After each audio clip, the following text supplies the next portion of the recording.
Imagine waking up one morning and discovering that the money your entire country built its global empire upon the currency that once ruled every ocean.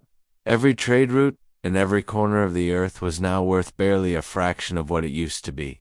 And the world had simply moved on without you, choosing a new king of currencies while yours was left behind in the ruins of history. That is not a fictional nightmare. That is the true, shocking, and deeply important story of the British pound sterling. Once the most powerful currency on the face of the planet, which was dethroned in one of the most dramatic economic collapses in modern history, carrying lessons that are more relevant today than they have ever been before. To understand how the British pound fell, you first have to understand just how magnificent, how dominant, and how untouchable it once was. Because in the 19th and early 20th centuries, the British pound sterling was not just a currency. It was the financial heartbeat of an empire that stretched across every continent on the globe and controlled nearly a quarter of the entire world's land and population. At the height of British imperial power, one single British pound could buy you an incredible 5 United States dollars.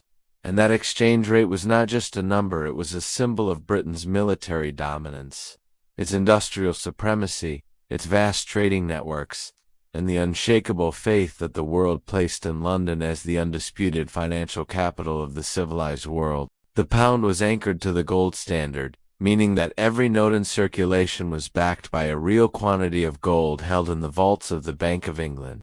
And this gave the currency a rock-solid credibility that no other nation on earth could match at the time, making sterling the currency that central banks, merchants, and governments around the world trusted above all others to store their wealth. Britain's empire controlled the seas, the trade routes, the raw materials, and the manufacturing output of entire continents. So naturally, the currency that powered this empire became the reserve currency of the entire global economic system, the way the US dollar is used today.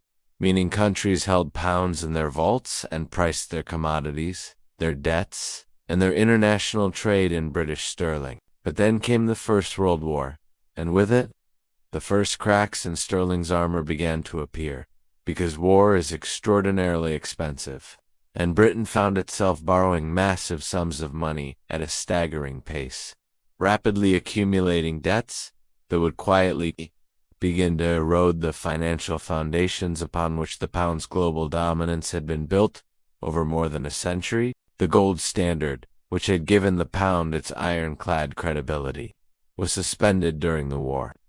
And though Britain attempted to return to the gold standard in 1925, it did so at the pre-war rate of $4.87 per pound, a fatally overvalued rate that crippled British exports, made British goods unaffordable in the world market, and caused unemployment to spiral upward throughout the late 1920s as the economy buckled under the strain. By 1931, during the catastrophic economic devastation of the Great Depression, the pressure became completely unbearable, and Britain was ultimately forced to abandon the gold standard entirely, allowing the pound to float freely on currency markets, where it immediately fell in value, causing enormous losses for every central bank and every government in the world that had been holding sterling as part of their reserves. That 1931 devaluation was a watershed moment in financial history, because it shattered the myth of the pound's invincibility, and countries around the world that had trusted sterling suddenly found themselves nursing enormous losses,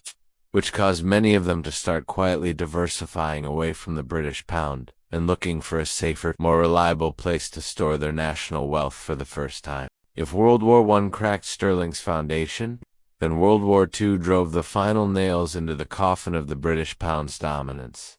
Because by the time the fighting ended in 1945, Britain was not a triumphant, wealthy empire. It was a nation nearly bankrupt, buried under a mountain of debt, much of it owed directly to the United States of America, which had emerged from the war as the world's undisputed economic superpower. At the end of World War II, the United States owned approximately 80% of the entire world's gold reserves. Its industrial base was intact, while Europe lay in ruins.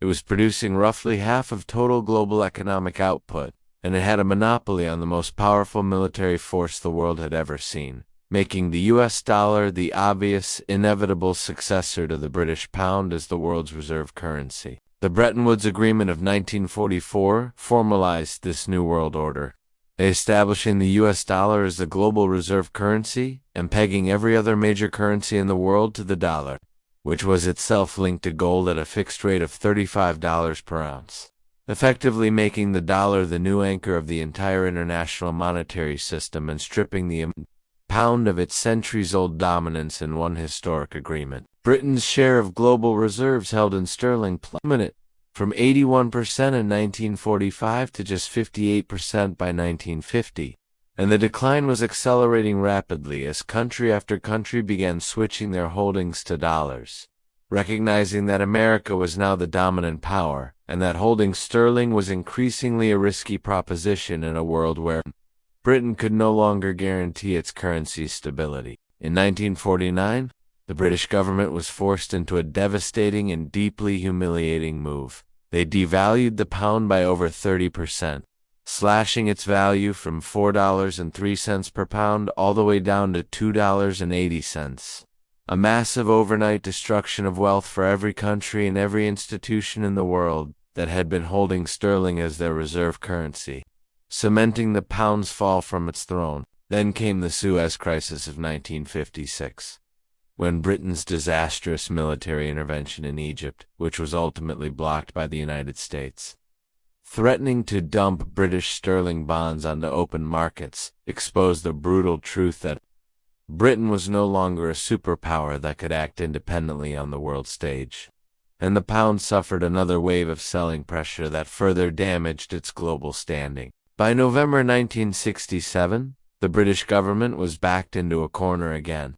With the economy struggling, trade deficits mounting, and sterling reserves running dangerously low, and Prime Minister Harold Wilson made the infamous decision to devalue the pound by another 14%, from $2.80 down to $2.40, famously and absurdly telling the British public that the pound in your pocket had not been devalued, despite the fact that it most certainly had. The 1970s brought yet more horror for sterling, with inflation in Britain reaching a shocking 24%, the economy in free fall, and the government forced to go cap in hand to the International Monetary Fund in 1976 to beg for a rescue loan of $3.9 billion at the time, the largest IMF loan ever requested, sending the pound crashing to $1.59 and confirming to the entire world that sterling was no longer the currency of a great power. The final,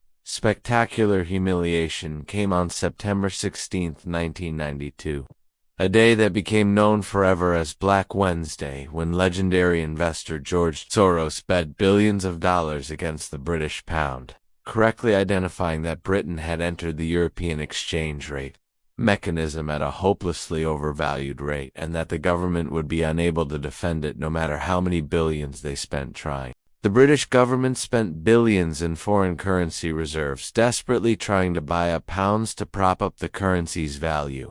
They raised interest rates from 10% to 12% and then all the way to 15% in a single frantic day.